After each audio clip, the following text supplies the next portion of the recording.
Hello, this is Paul, and we're talking about A Course in Miracles. Today's topic is about love and why love solves all problems. It's been a while since I made a video, so I'm a little bit rusty.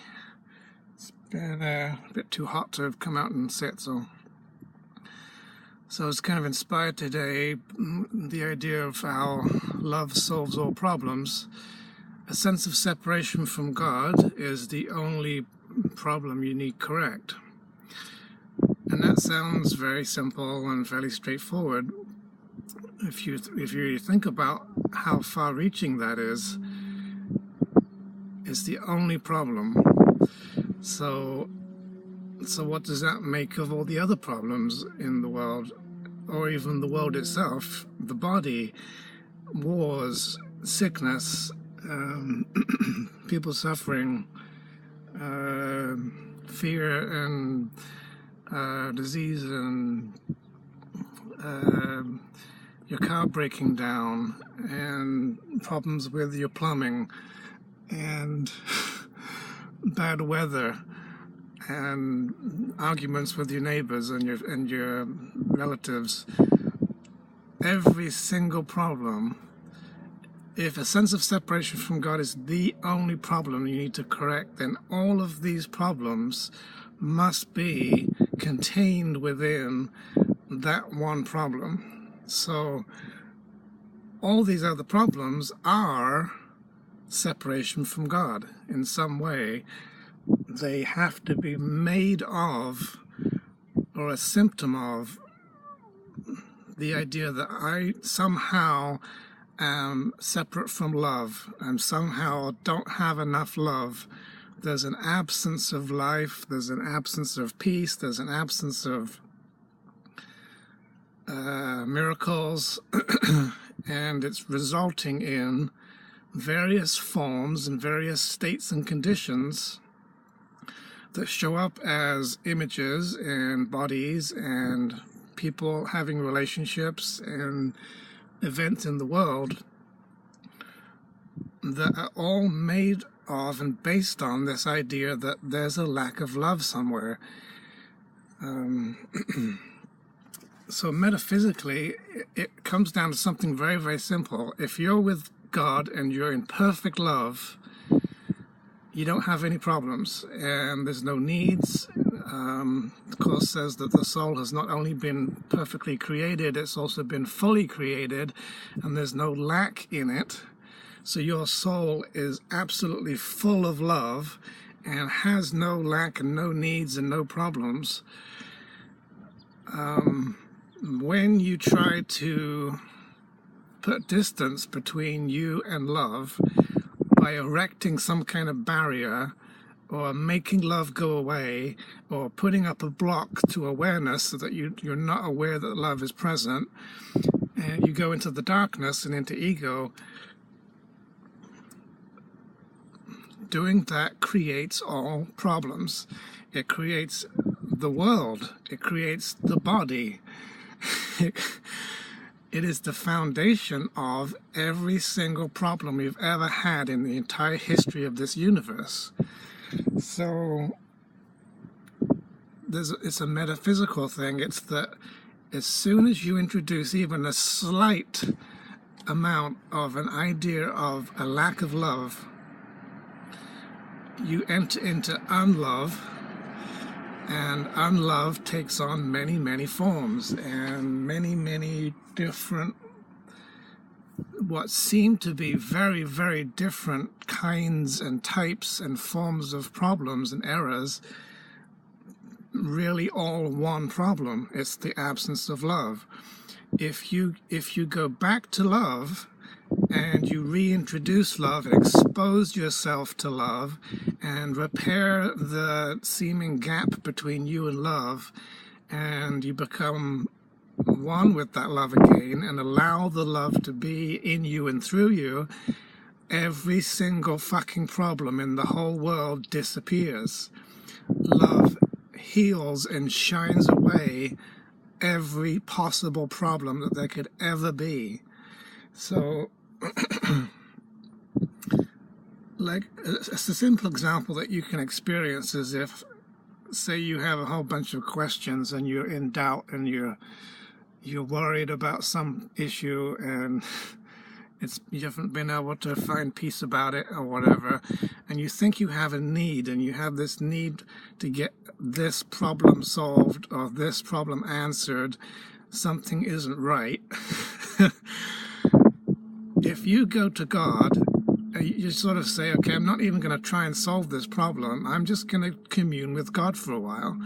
Let myself receive some fucking love. And I'm just going to invite God in and just feel God's presence and be with the love.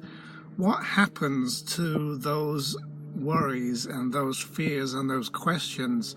Like, sometimes you'll have these questions and you'll go to God in the sort of a prayer saying, what do I do about this and how do I fix that? And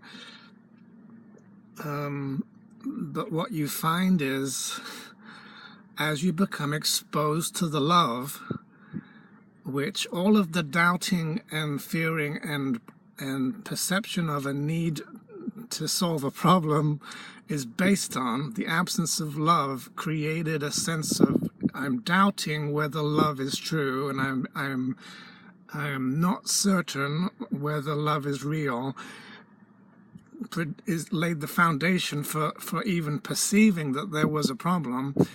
And now, as you go expose yourself to God, and you take this problem to God, and you say, what do I do about this, God?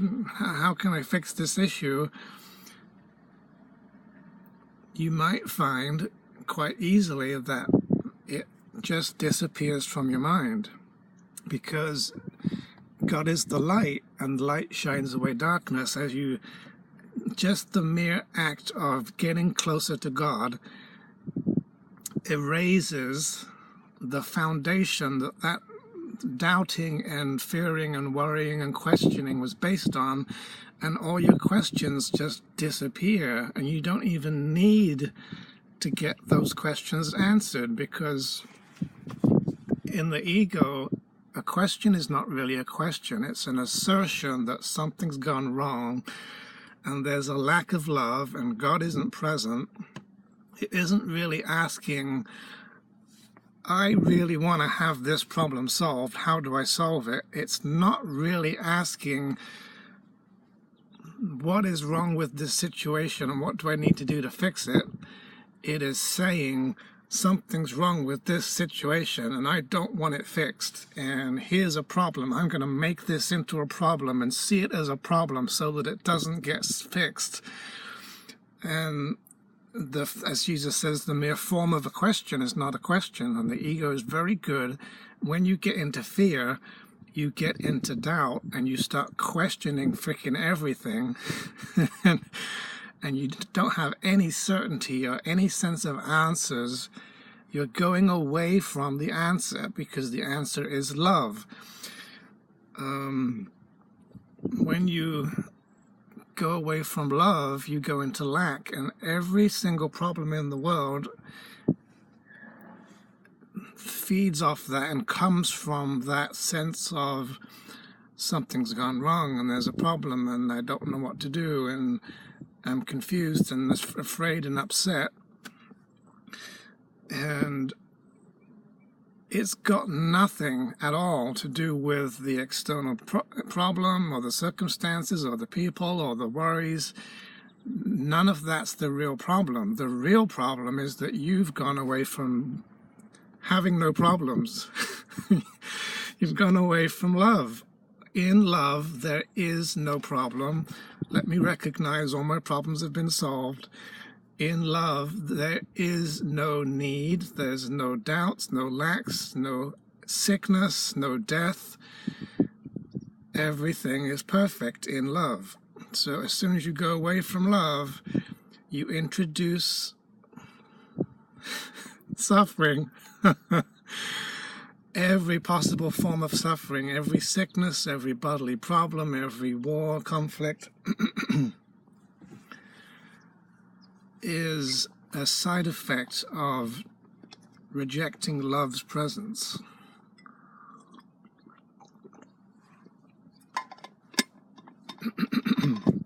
It's kind of like, okay, you're in a room and there's a light in the room, and when the light's switched on, you can see what you're doing.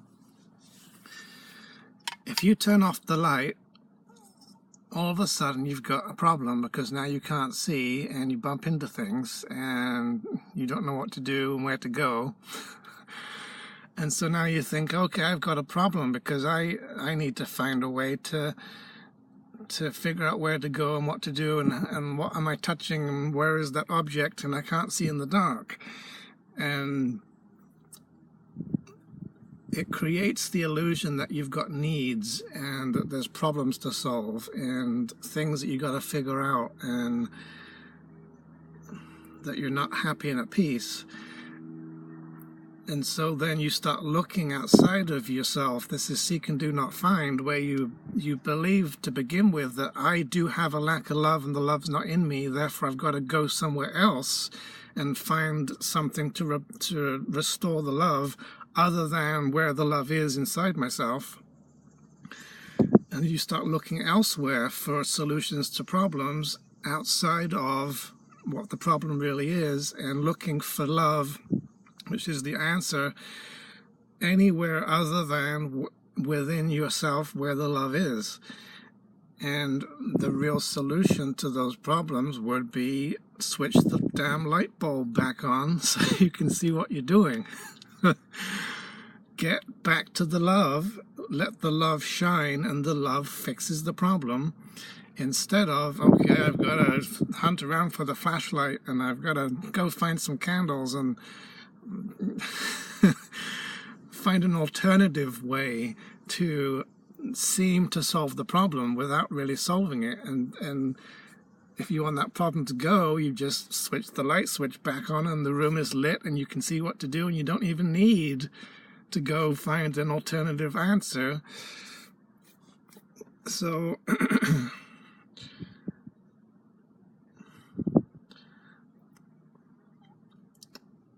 I don't know if you can visualize the enormity of this, but here's God. You're with God, being love, everything's great, everything's groovy. You try to go away from God, and now an entire universe appears filled with stars and planets as a symptom of how separate I see myself as being from God. Bodies start appearing. Human beings start showing up in forms and in different ways, and life and death starts happening, all because of this rejection of love and going away from love. And you can get so immersed into the appearance and the illusion of the different forms of problems that you don't realize there is only one problem, and the only cause of everything in the world is that you've tried to make love absent. You've tried to get away from God, create a place where there's no love, produce suffering and the opposite to life, and create death. So when you don't have love, you're gonna suffer. And every single seemingly unrelated problem in the world, no matter what it is, even if it's, oh, my sink is plugged up with gunk, or it's a rainy day, or I just broke my pencil, it's because you don't have love. And it only seems ridiculous to say that because of how extremely far forms have become from the truth and the illusion of those forms having a meaning, or how separate all the problems are, or you can't solve it in the ego. The ego fixates on the appearance and the form of the problem, so it says this problem is different to this problem, so it's isolated from all these other problems. So if you go solve this one thing in some illusory way that doesn't really undo the lack of love, there's a magical solution, if I fix my broken pencil lead by fetching my pencil sharpener, then it seems to solve this one specific problem, but doesn't do anything about my broken fridge. Doesn't help the weather.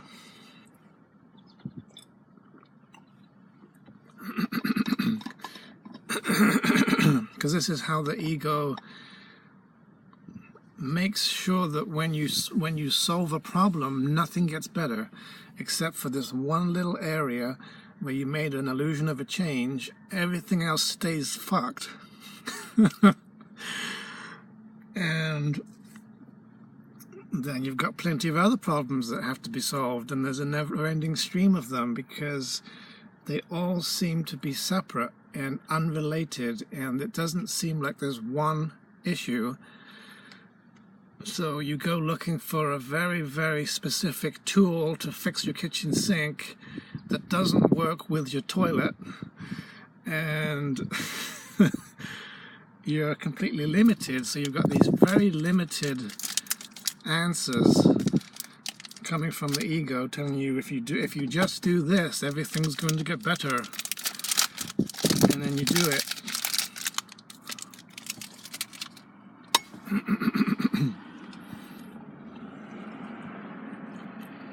And you're sort of trading off one little illusion of improvement at the exclusion of keeping the rest of the world fucked. I fixed my toilet, but the rest of my life sucks.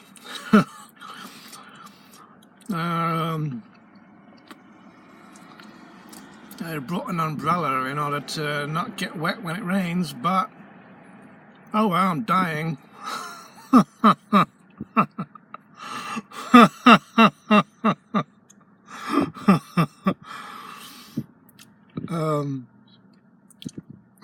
That's how ridiculous the ego's solutions are, that they don't really solve the real problem. They only create a magical illusion, moving the furniture around, pretending that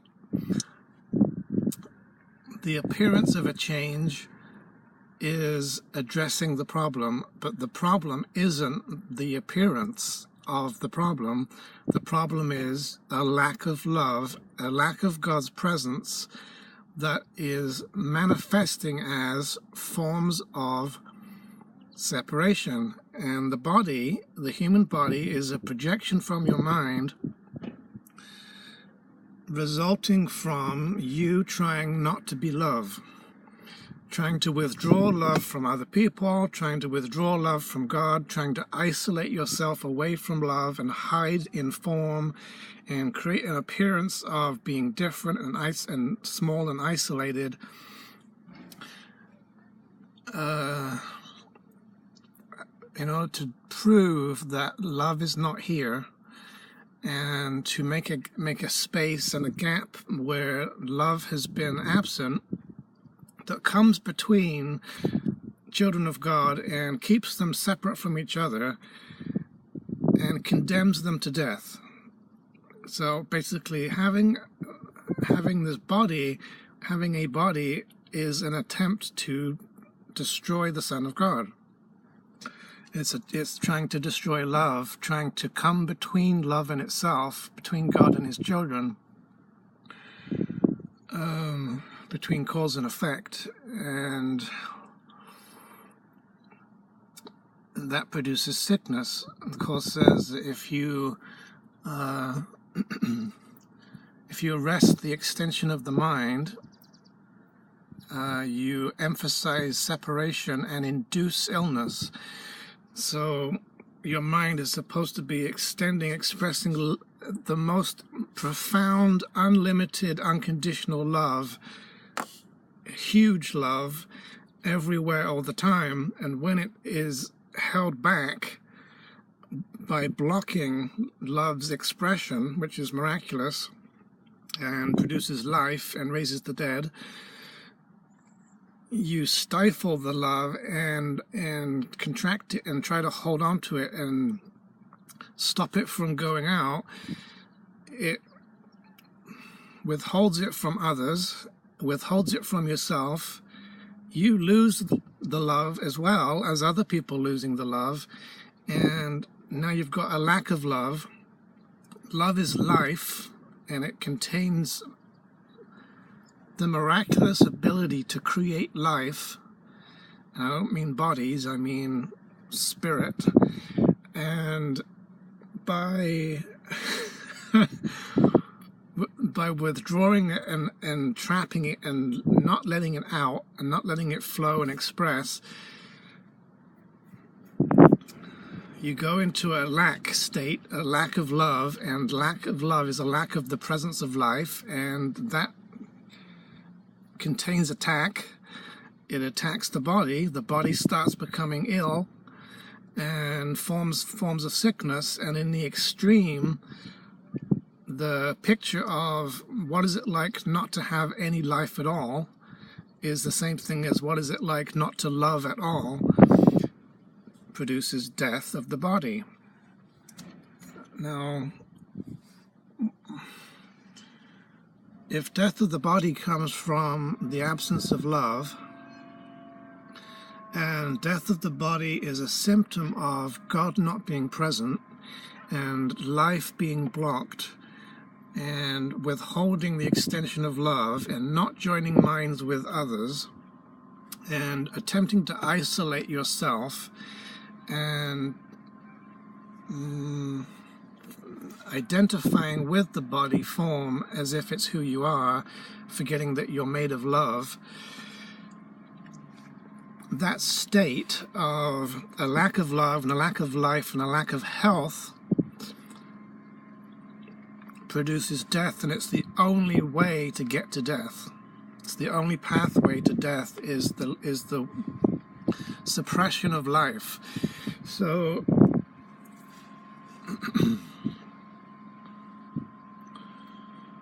health and life and love are completely one, because God, who is life and who is love, is the giver of life, and life is aliveness. It's the eternal life, being alive forever, being permanently living in a state of miraculous sustaining forever in such a permanent way that it cannot be touched by death or sickness.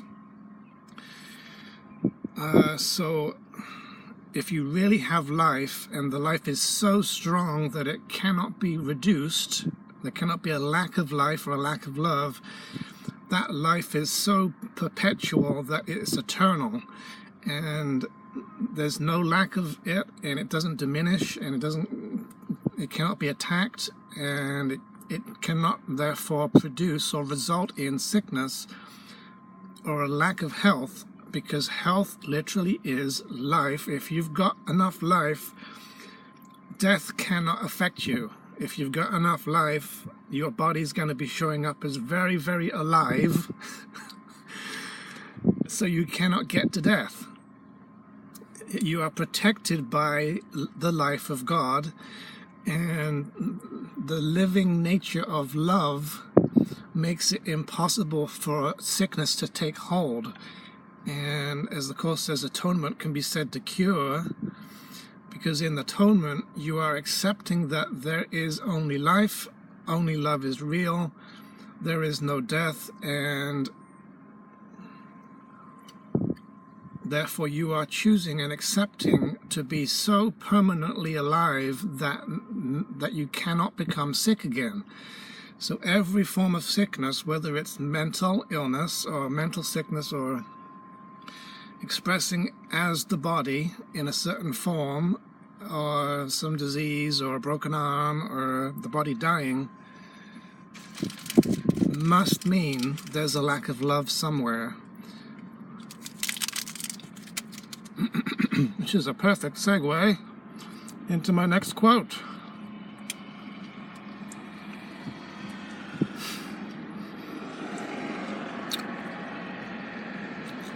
Those who are sick do not love themselves. For if they loved themselves, they would heal themselves. Those who are sick do not love themselves, for if they loved themselves, they would heal themselves. A guiltless mind cannot suffer. Being sane, it heals the body. A broken body is proof that the mind has not been healed. I love how Jesus is very, very specifically, perfectly clear and black and white with no exceptions possible. Perfect, clear logic that says, if you're doing this, this is true. If there's sickness, there is a lack of love. If the mind is in a state of sanity and has therefore filled with love, it must heal the body. The body cannot stay sick by itself. There's nothing in all of existence that can fight with the power of that love, that intensity of life, to prevent that life from maintaining the body in a perfect state of health. Death can literally not happen to a body that is being projected from a mind that is filled with love. Death becomes impossible. And this is an area that a lot of people are struggling with accepting this or seeing the sense of it, and a lot of people have resigned themselves to accept that the body is separate from the mind and the state of the body is separate from the mind, even though the Course says that the mind is responsible for every condition of the body. A lot of people think it's okay for the body to die. It doesn't matter because it's not real, which is a level confusion. And if your body's sick, you can wake up and still have the body stay sick, and you're going to be okay with it. It's never going to happen, because if you wake up and get your mind into a state of perfect love, a mind that can only love, and given the fact that the mind is projecting the body, and the body doesn't have a life of its own, it doesn't even exist, it's coming from your mind. You're the projector, like a movie projector, projecting an image of a physical form from your mind. Even if you're not in touch with that mechanism right now and you're not conscious of it, you are doing it. And if your mind is corrupted with beliefs in sin and death and evil and darkness and fear and shit, it must filter love through that illusion belief system and corrupt and twist it, and it manifests as a twisted body, a body that shows up signs of things in the wrong place, things missing, things are broken, things aren't working right, sickness and disease and various things going wrong, because the mind that's projecting it, the movie projector, has a broken lens and it's mangling the picture, and it's projecting out a picture of a body that is not a picture of perfection. It's got evidence of attack and imbalance and disorder and a lack of wholeness. And that's the only kind of body that can come from a mind that is sick. The mind has this darkness and this twistedness in it. It must produce a body. Eventually, at some point, it's going to make the body show up as something's wrong with it. And eventually, it's going to make a body that's dead in the ground, because the ego in the mind hates the body, attacks the body, tries to kill the body, and eventually commits suicide of the body and freaking kills the body because of the belief in the death wish, which comes from the belief in sin. If your mind doesn't have ego bullshit in it and your mind is filled with love, your Mind is just filled with flowing out love and light and truth and life, and no separation from God and no separation from others, and it's just joined with everything in oneness. It is literally impossible for that mind to project an image of a broken body. It can only manifest images of bodies, if it needs to, for teaching purposes, that are symbols and representations of perfection, that are pictures of immortality. Pictures of immortality.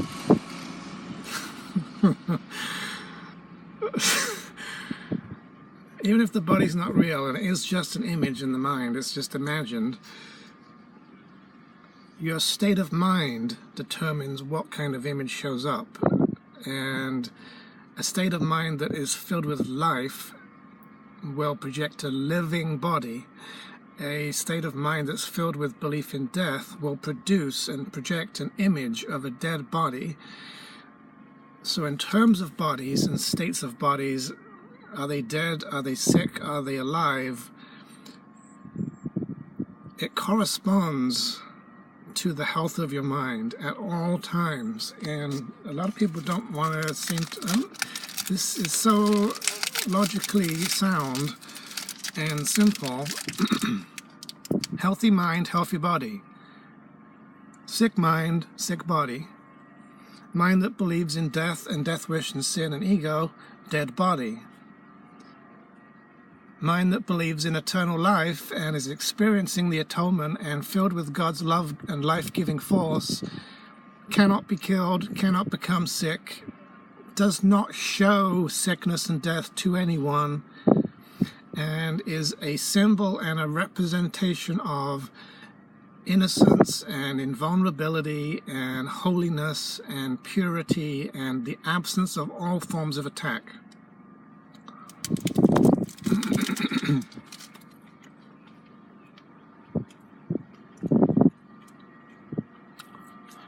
Those who are sick do not love themselves. So that means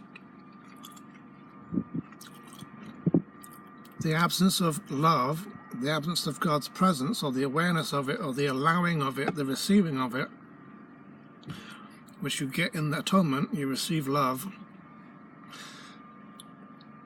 shows up as sickness. Arresting the extension of the mind fosters separation and induces illness. If you don't want the sickness, you must increase the love.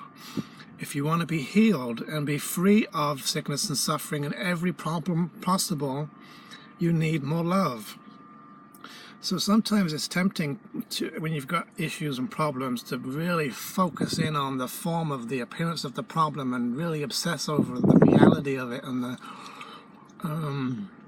making it real, and what do I do about this specific diagnosis, and how do I solve that form of the problem where my bathroom sink is overflowing. What specific forms of tools do I need to fix it? And if you are filled with love, if you go to love and join with God and say, I'm not going to try and solve this problem the old-fashioned way. I'm not going to solve this problem with the ego. The ego has made this problem, and the ego is now perceiving the problem, and the ego is making the problem seem like a problem, and the ego is now coming up with ways to solve the problem that the ego is making show up. And the ego is trying to give you answers to the problems that it says need to be answered.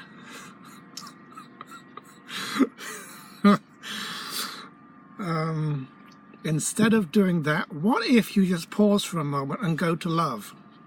What if you just receive some love? Let's just skip the bullshit solutions and the perceptions of issues and get some more love. That's all you need is love. Da, da, da, da, da. Because the lack and the absence of love's presence is the only issue. The little space or the hole that's been made by the seeming absence of love is the little gap in which this festering fuck is turning into nastiness and causing issues. So to heal that entire thing, no matter what form it is, if you've got enough love, love is miraculous. It can do anything, and you can heal that entire problem just with love.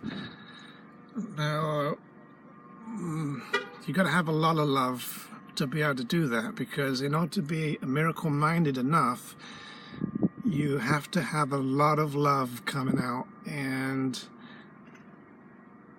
you have to have removed a lot of the blocks to love in order for love to express. And a lot of people say that miracles are shifts in perception. Here's one of my favorite words: bullshit. Because the blocks to the awareness of love's presence is the problem. It is the problem. So the block itself is the problem, and the block needs to be removed. And when the block to love is removed, which is accomplished by you going past the block and reconnecting with love, there is no problem. But you need to remove block after block after block after block of blocks to love before you're going to be able to experience that love is there, and that love is in you, and love is extending, and you're not impeding it, and you're allowing love to heal and solve problems.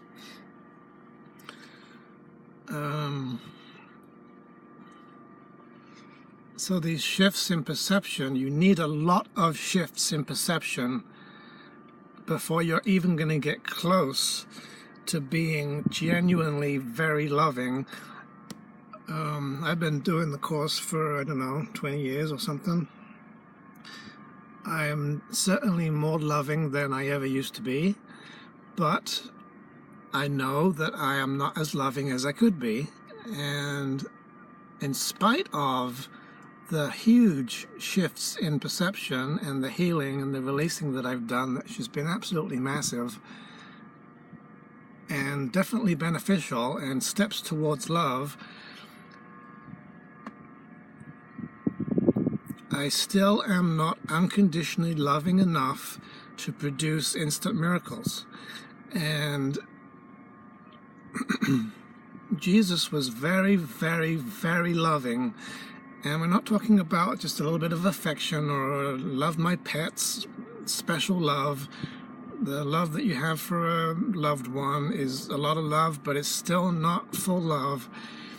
We're talking about huge, unlimited, unrestrained, permanent, constant love that just radiates out in a extremely powerful expression.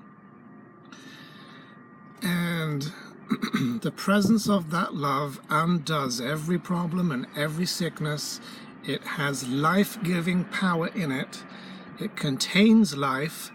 And if there was something that was showing up that was dead or sick or suffering, the presence of life infusing the dead heals the death, which was a block to love, and restores the presence of life, which is love, puts love where there was a lack of love.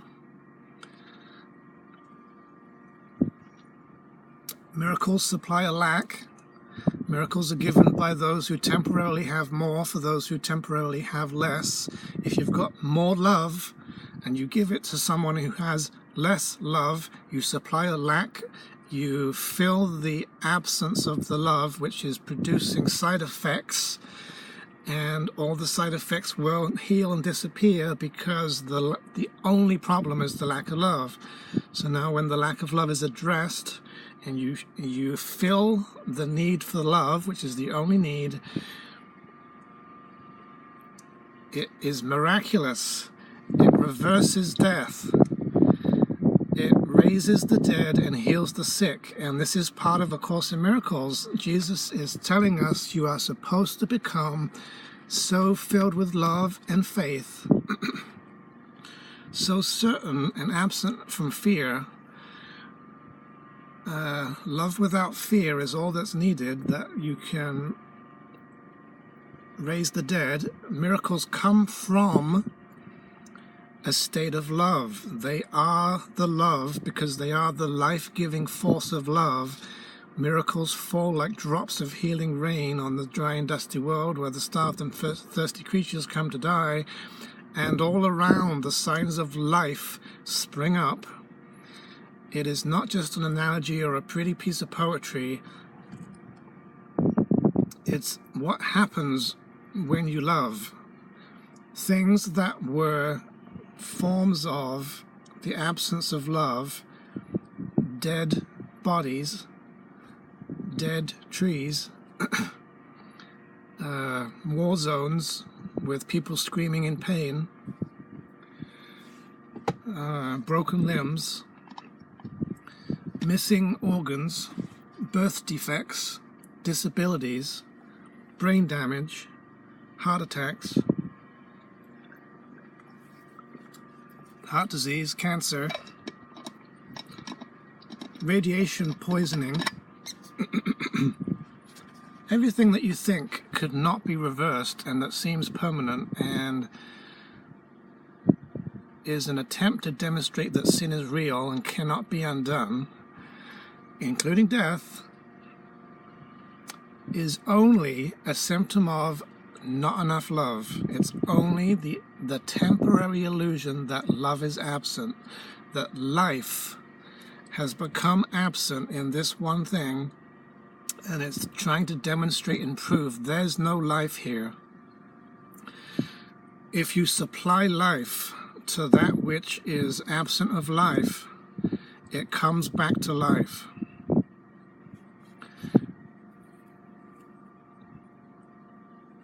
And this is how miracles work. Miracles are fucking supernatural expressions of love, a love that is very advanced and whole and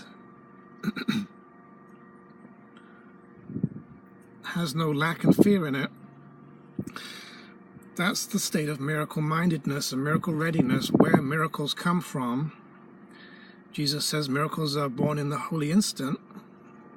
I don't think people are realizing how holy you have to be in order to be in a holy instant. And there's nothing your holiness cannot do, and miracles are inspired by love. Every expression of love is miraculous in the true sense. Jesus means that I've experienced this a couple times, just briefly. If I can get enough love going.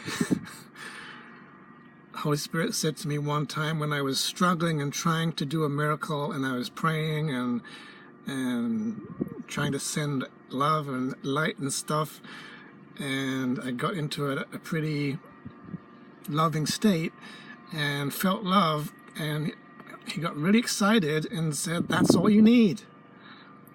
All you need to perform a literal miracle that heals physical sickness and reverses death is to have enough love. The love contains life-giving power. If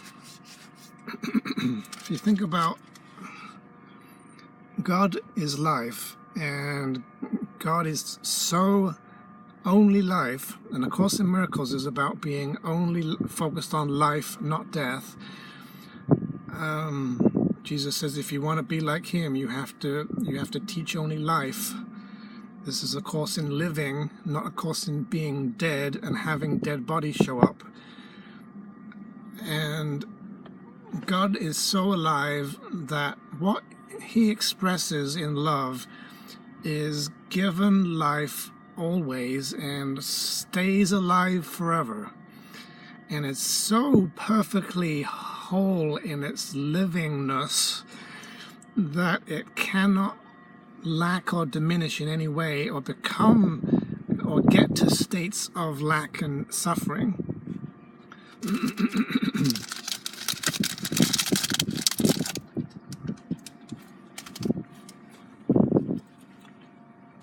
So God creates children of God, and all those children are perfectly alive, immortal spirit beings that can never die.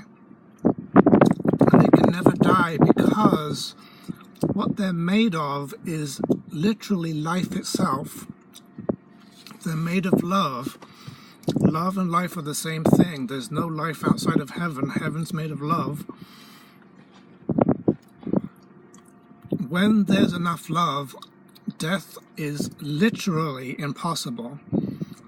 Sickness is literally impossible. If the light is bright enough, there cannot be darkness. Now, the sun is out today, and it's shining brightly, and my legs are getting hot, and yet there are shadows. There's a shadow over there, there's a shadow behind those bushes, there's a shadow from this tree, because there's not enough light. And so the light that's bouncing off the building and radiating to the spot on the grass where the tree is making a shadow still produces some light, and you can still see the grass because there's reflected bounced light photons, but it's dimmer and looks like a shadow. If the light from the sun were extremely bright, like you brought the sun close to the earth, there would be so much brilliance that you wouldn't even be able to see shadows. There would be so much presence of light everywhere that shadows and darkness become impossible. There's nowhere that darkness can hide. There's no darkness anywhere. And this is what it's like in the light of God. In life, there's only light. There's only life. There's only love. There is no darkness. There's not even a speck of darkness, not even a tiny hint of a lack of love. And therefore there is no ego. There is no separation. There is no sickness. There is no death. So when your mind has enough life and enough love and enough presence of love in it, it will and must heal the body, project an image of a body that does not show any sign of a lack of life, and therefore resurrects the body, even if the body was in a state of death. Now, the thing about raising the dead and resurrection is this is an inherent property of God's love, God's life-giving force, that it's stronger than death. It's stronger. The light is stronger than darkness. Light dispels darkness. And that's gives you hope. It means it's impossible for the darkness to win over the light, and therefore there's nothing that can keep you in the dream. There's nothing strong enough to withstand love. There's no way you can stay separate from God, and therefore it's inevitable that you will return to God. And that's because God's will is that you be with him, and his will is permanent and has no opposite, and there's no way to oppose it. You cannot kill the Son of God, you cannot erase life, and you cannot stop God's will. So all the fighting that you do with authority problem to try to oppose his will and resist the truth and not accept atonement, which is just accepting that there's only life and love, is futile and ridiculous. It's denial and completely pointless. And at some point you're just going to give up because you'll realize it just doesn't work. There's no way. You just can't. You can't stay dead.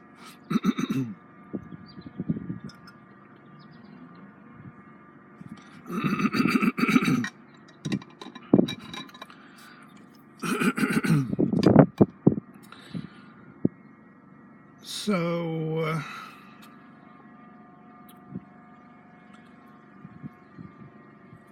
if you believe that the darkness has as much power as the light, and you think that the state of the body is strong enough by itself that it can withstand the power of love, and there's something about forms that can keep you in them and imprison you and prevent love, and there's a reason why you can't go back to God, or sin is strong enough that it's can never be undone, or death is so final and so permanently irreversible that there's nothing you can do about it.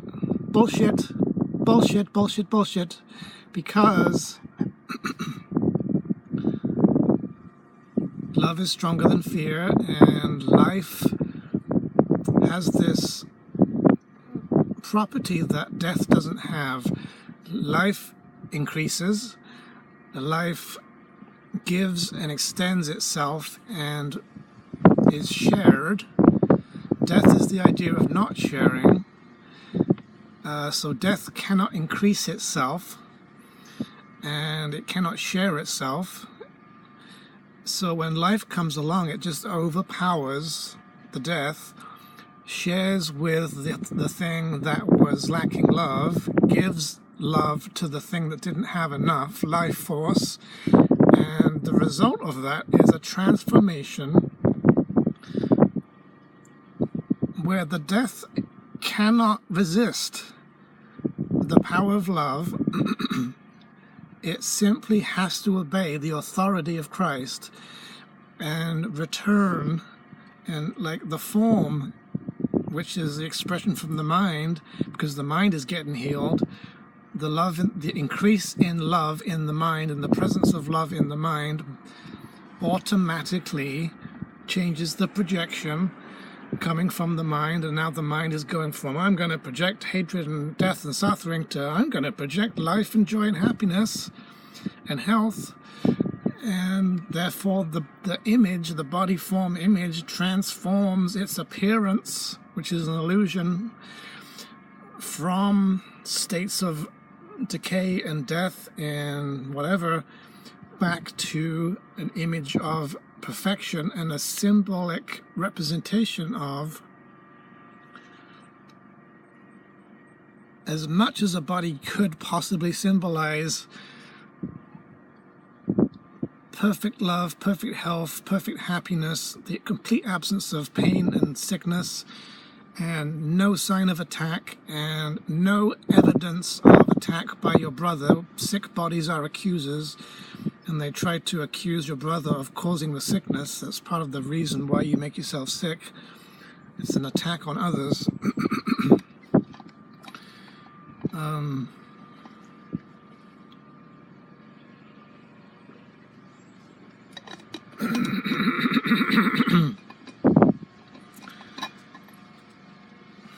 Where was I going with that?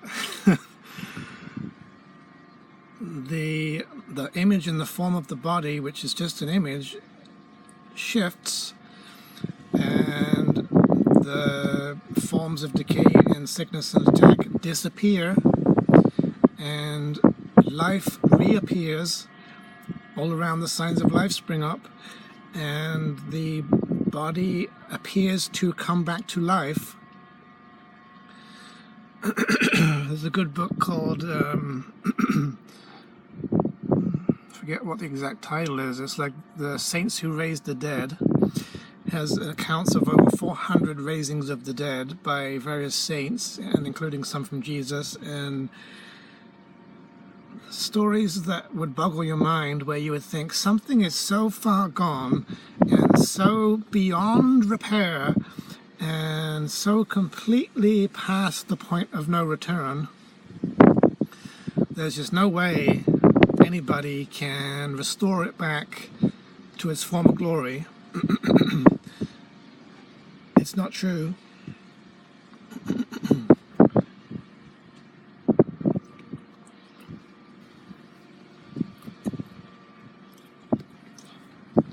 Some of those stories are amazing. Like, a woman went insane and she killed her children and she chopped them up and she cooked them and she fed them to her husband. Pretty gruesome. However, one of the saints came along, performed a miracle, supplied a lack of love, expressed love in a prayer, petitioned for God's love to move and restore love's presence, and miraculously the pieces of the cooked child came back together, even the parts that had been eaten and were beyond any possible hope of restoration. Doesn't matter. A fully formed child reappeared, the exact appearance of the child that it was before it was attacked, as if nothing had happened. There was a man who had a pet fish, and he had some kind of lake or something where he lived, and he kept the fish, and he liked the fish, and fed the fish, and named the fish. And one day somebody came along and did some fishing, and caught the fish, and cooked the fish, and served the fish, and ate the fish. However, the man was upset when he found out, and one of the saints comes along and performs a miracle. Expresses love, extends love, petitions God to move and for Spirit to restore and demonstrate that this does not have power over God. And the miracle occurred. The parts of the fish come back together. The remaining parts, a fully formed fish reappears, and it's exactly the fish, or the image of the fish, that the man knew and recognized as his pet fish, and now he's happy.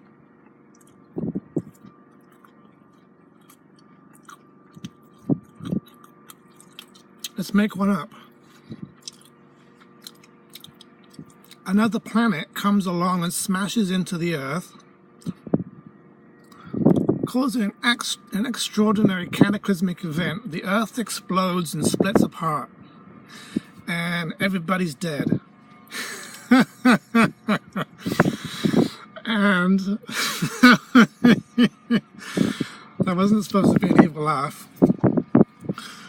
And it's just hell. And then Jesus comes along and says, no, this shall not be. Says a prayer. The pieces of the earth move through space and come back together and reform into a planet, and all the people's bodies and all the commotion and the devastation and destruction and all the pain and suffering and every harm and every broken body and all the broken trees and every mountain that was split in two all reform and come back together, and there's the earth as if nothing happened. Love is capable of doing that, because there's nothing that your holiness cannot do, and there's nothing that the Son of God cannot do, and nothing that God cannot do, and nothing the Holy Spirit cannot do. Nothing. As extreme as you can possibly imagine, of no matter how far gone you could imagine something to be, dead bodies that have been in the ground rotting for 15 centuries could be raised back to life by a miracle worker with no sign of decay, Even if it was just a freaking skeleton with decaying bones.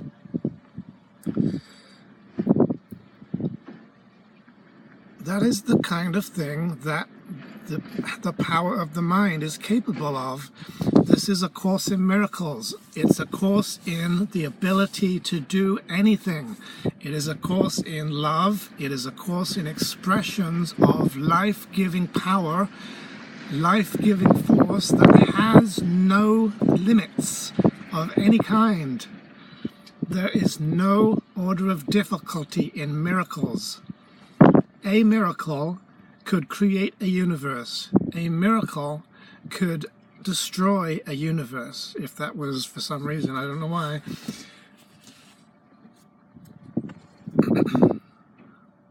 We already demonstrated that power by making this world. We've already proven that we're capable of that by manifesting a universe.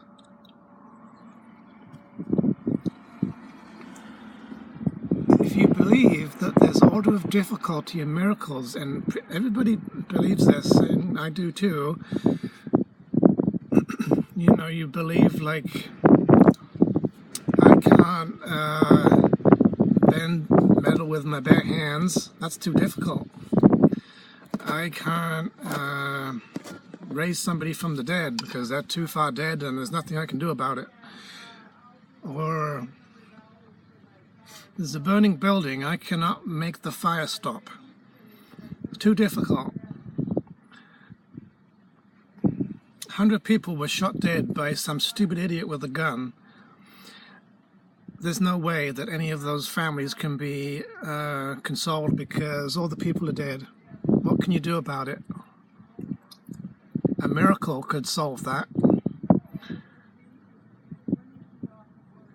You have these disasters where, you know, you have like a massive flood or a hurricane or something, or Katrina kind of a thing, and an entire state gets demolished by this, or even a country gets demolished by intense weather, and everybody's kind of like, well, I'm going to pray for you a little bit, send them some money, whatever I can do. That's pretty limited for a son of God. I'm not trying to guilt, but what you're supposed to be capable of is reversing that entire thing with the power of the mind. In the Ur text, there's a line that says, your mind has the power to create worlds. So it shouldn't be difficult for you to cancel a thunderstorm, or reverse a hurricane, or bring back to life thousands and millions of people who are killed in a war. There's even a part in the Course where Jesus talks about there's this war zone and a battlefield, and all around there are screaming bodies and people in pain and people that are dead. And only one instant of love without fear is all that's needed. That all of this be undone and all the people be brought back to life and comforted, and all the sadness and the tears be wiped away. One moment of love without fear that cancels the effects of sin and restores life and demonstrates that these states of suffering must have been illusions because they could be changed. And the Course talks about how that's what miracles demonstrate. They prove that something can be changed because it must be an illusion. And we believe in all the stuff we see and think it's real and fixed and hard and solid and permanent because we don't think it can be changed.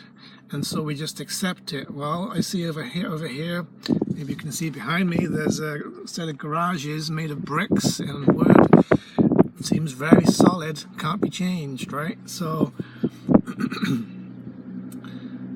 the belief that it can't be changed is an obstacle to miracle working, and the perception that it's completely unchangeable by my mind is a lie of the ego. It's a belief in hierarchy of illusions and levels of difficulty.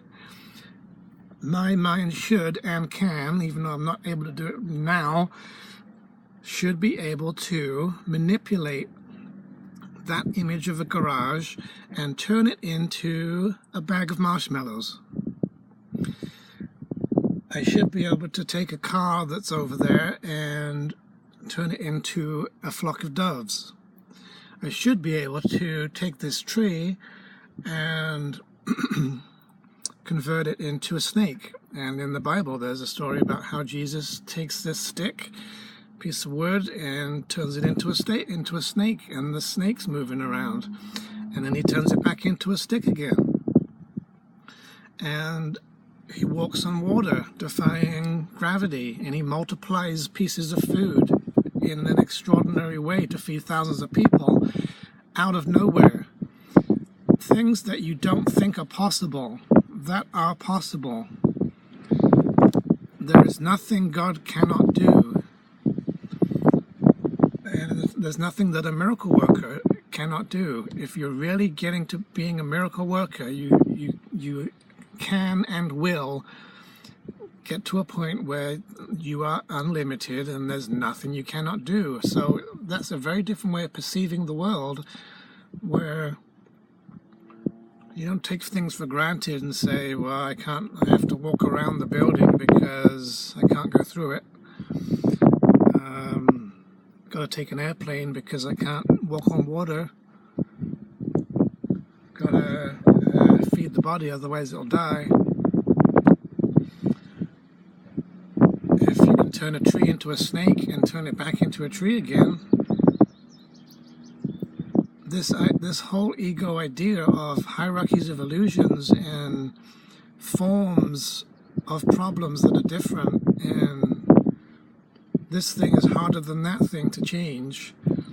Miracles demonstrate that illusions are illusions because they could be changed, and that means the miracles have to show physical objects changing form in order to prove that those forms are not what you thought they were. That tree is not really a tree. It's just an illusion of a tree, and it can easily be changed into a barbecue, can easily be changed into a butterfly.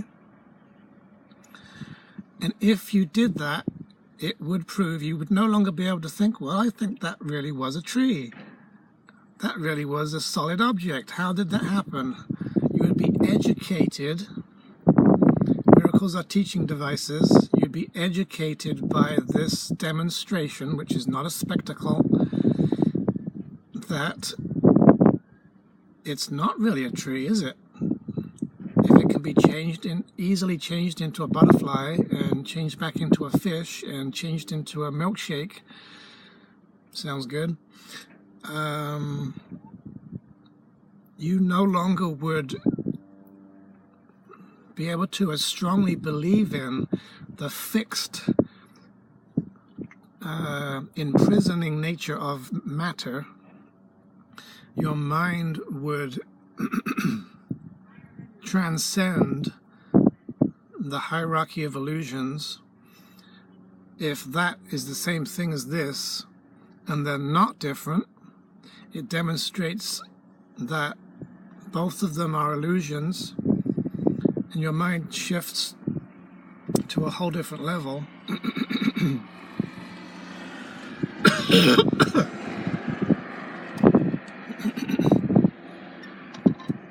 This happened to me one time.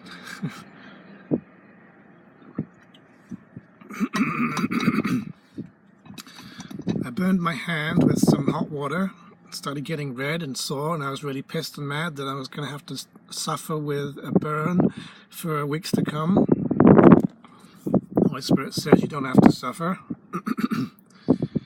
I proceeded to shake my hand, and I didn't want to look at it because I was scared at the time. This was earlier on, and when it stopped, I looked and the burn was gone.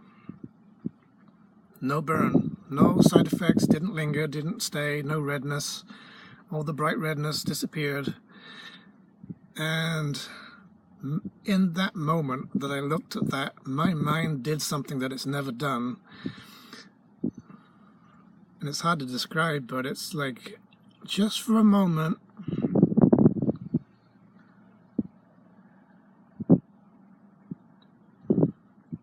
it sort of just jumped into a place of light and immortality, where it was obvious that it didn't matter what happened to forms, it could have no effect on me, that I was something deeper than appearances of form. It just threw my mind into a sudden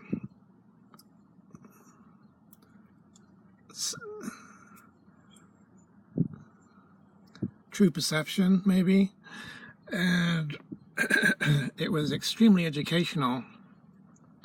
Miracles are demonstrations that educate. They're teaching devices, and they show you that this world is an illusion by showing you how it can be changed in defiance of the ego's laws, breaking all the laws that you think apply to this world. There's a line that says, miracles are not of this world. Miracles do not obey the laws of the world. Or miracles break all the laws of the world. Because your mind, when you have love,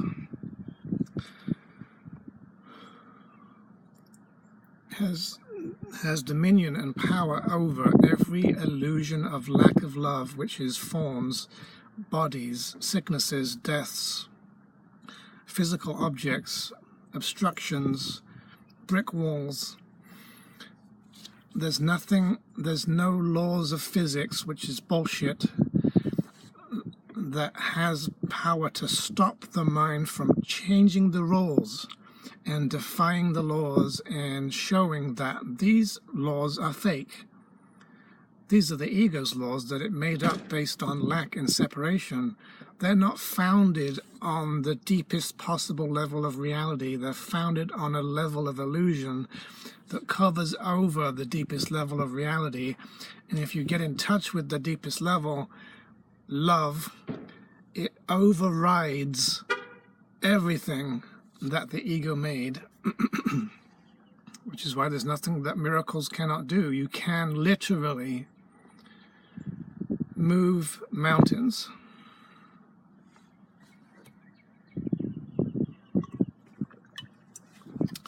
And there's a part in the Course in Miracles. It says, something like you've healed the sick, but you haven't raised the dead because your faith hasn't been whole enough. Or you may have healed the sick, but you haven't moved mountains because you didn't have enough faith. And faith comes from transcending the illusion of hierarchy of illusions and seeing that there's no order of difficulty in miracles. Trusting love and only being in love is extremely powerful. It is the most powerful thing in the universe. It's more powerful than the universe. It has life-giving force in it. It has physics-defying force in it. It's natural for Jesus to walk on water or to float up into the sky, whatever. Nothing that your holiness cannot do.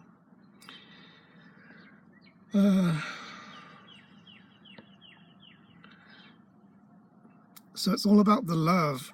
Everything in the Course in Miracles is pointing you towards become more loving, letting go of grievances, applying forgiveness, undoing fear, correcting thoughts, becoming more integrated and more whole, becoming a miracle worker, shifting perception to get to love so that you can then be miraculous. Miracle doing comes from expressing love. You can only express love after shifting perception enough to become loving enough to be able to express love and let love come through without obstruction. You're not a miracle worker if you've just started shifting perception.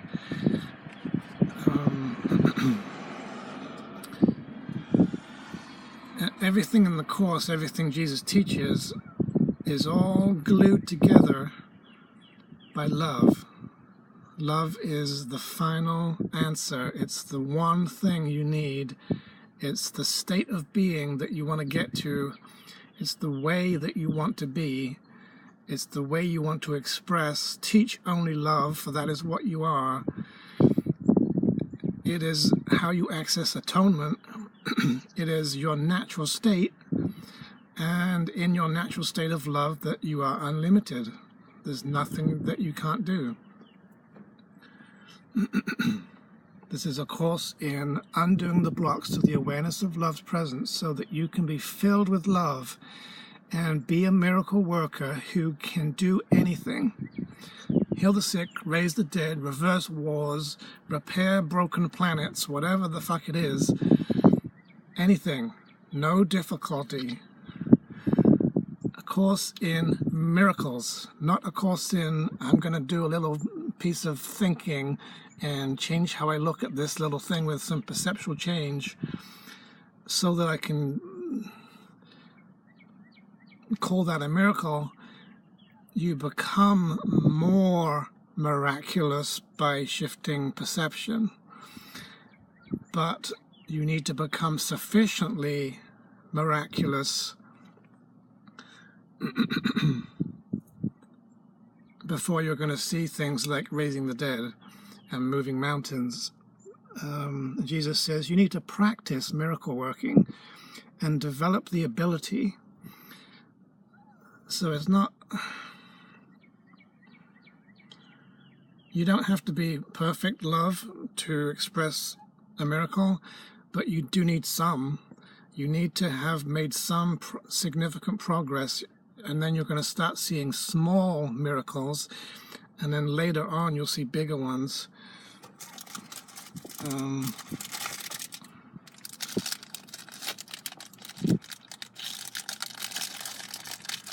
You are a miracle worker, but it takes time. Miracles are everyone's right, but purification is necessary first, and the purification can take a long time. It can take a lot of purification to be whole enough and loving enough to be able to heal and to make miraculous things happen and to break the ego's laws. You've got some way to go.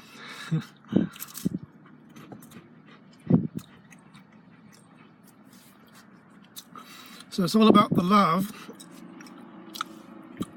Miracles restore love. They supply a lack of love. They raise the dead and heal the sick and restore the body to perfect health, because that's the natural state of being love.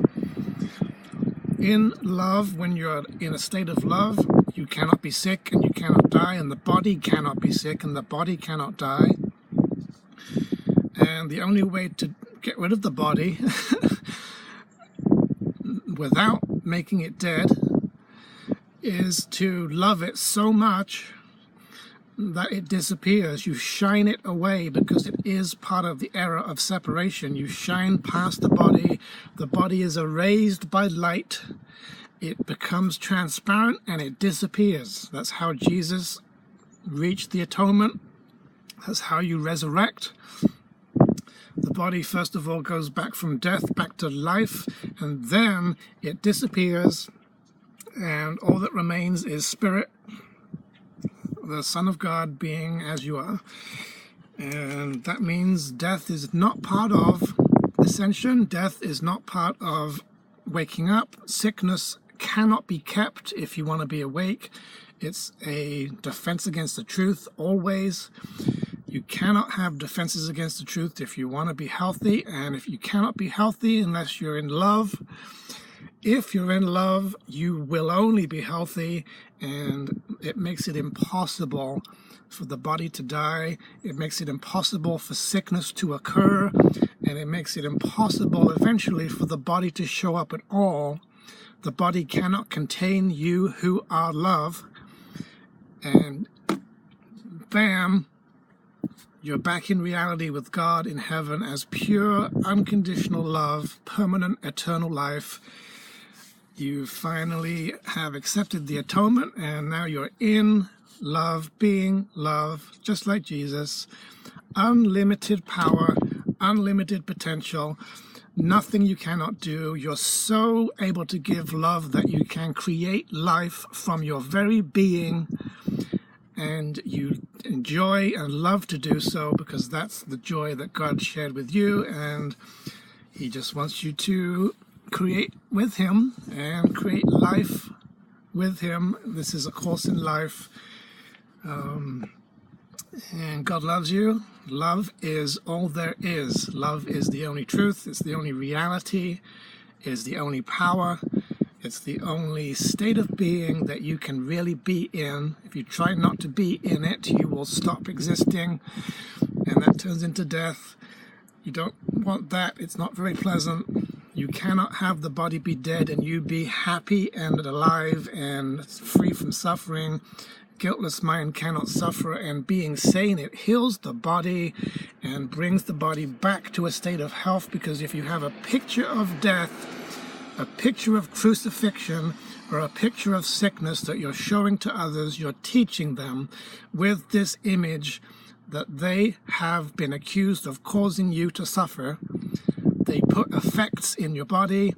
They are sinners. You mustn't do that. The only way to teach them love is to only show a body that teaches and demonstrates love by teaching that there are no effects in the body, there are no attacks in the body, there's no sickness, no death, no sign of a lack of life or a lack of love in the body. Demonstrates and proves without a doubt to people who see it that you are love, and they must be innocent because you don't have any damage and your body's not broken. Broken bodies are proof the mind has not been healed. The mind that's healed heals the body. Sick mind, sick body. Healthy mind, healthy body.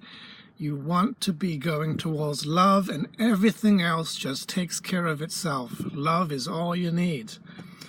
All you need is love. Love, da da da da. All you need is love, love. Love is all you need. I'm gonna stop there. And love you. God loves you. Jesus loves you. And just be the love. Love heals every problem. Love can solve your life issues. Go straight to God, get some love, and it will help you in any problem. So until next time, express the love, be the miracle, be alive, stay alive, and see ya.